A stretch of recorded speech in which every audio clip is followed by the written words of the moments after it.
Hope you guys are all doing good. So let's continue with our AIIMS paper discussion videos, right? So the next part will deal with the following topics, starting with subacute bacterial endocarditis. So there seems to be a question on the same. So let's review some literature. So as you can see, subacute bacterial endocarditis or endocarditis lenta, it's caused by a less virulent bacterium in a previously diseased heart and has a gradual downfall course in a period of 6 weeks to a few months and sometimes even years. So what exactly is the etiology of this subacute bacterial endocarditis? So the commonest causative organisms are streptococci with a low virulence, predominantly Streptococcus viridans, which forms part of normal flora of mouth and pharynx, as you're all aware of.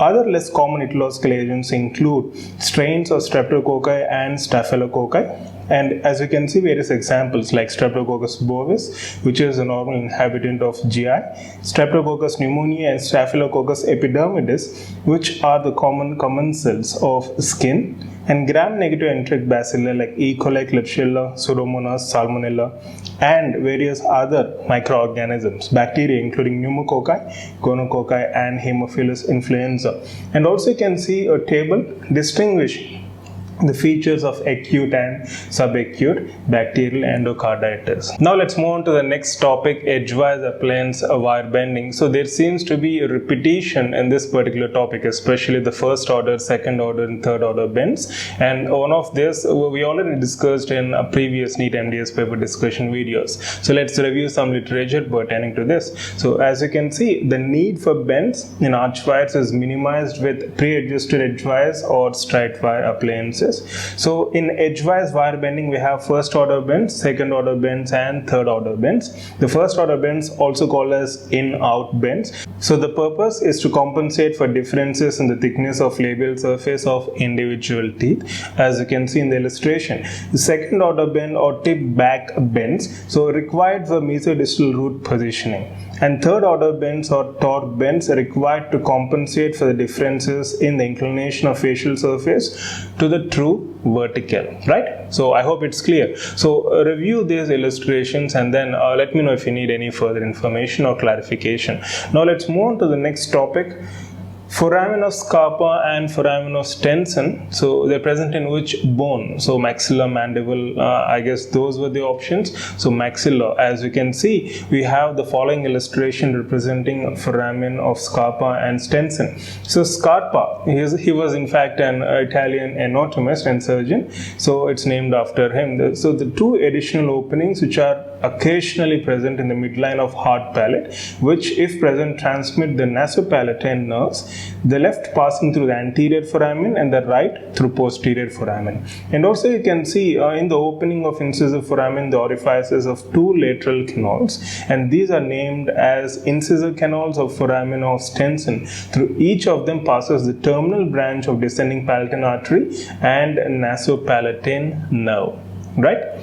So let's move on to the next topic. So how many weeks before radiation therapy is extraction safe? And there seems to be some question relevant to this. So it's all about osteoradionecrosis. So you might have heard of hypovascularity, hypocellularity, and hypoxia. So to prevent this complication, osteoradionecrosis, we have to consider certain criteria. And coming to extractions and certain procedures in order to allow for wound healing before going for radiation therapy, it's better to perform extraction at least 2 to 3 weeks prior the radiation therapy. And if you review literature given in White and Farrow, so it's clearly mentioned that the risk for osteoradionecrosis and infection can be minimized by removing teeth with extensive caries or with poor periodontal support, allowing 2 to 3 weeks for extraction wounds to heal before beginning radiation therapy. Consider this very, very important. And what about radiographs? What about IOPs? What about occlusal radiographs? Can you go ahead and take them? You can expose the person to radiation again after radiation therapy. Or if you want to expose, what should be the time duration? Again, as you can see, whenever possible, it is desirable to avoid taking radiographs during the first 6 months after completion of radiotherapy to avoid injury to the mucous membrane by the sensor. The reason is very interesting, isn't it? Right, so this is some literature pertaining to this specific topic, and then let's move on to the final topic of this video.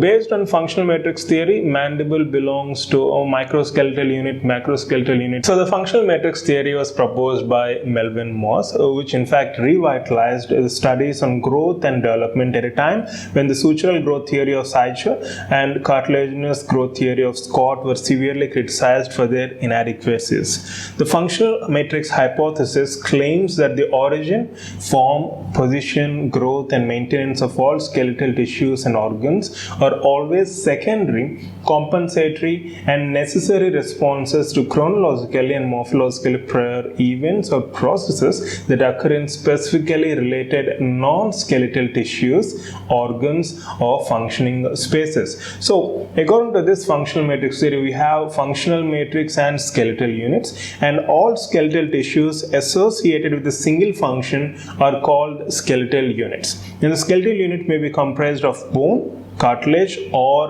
tendinous tissue. When a bone is comprised of several contiguous skeletal units, they are termed as microskeletal units. Example, maxilla and mandible.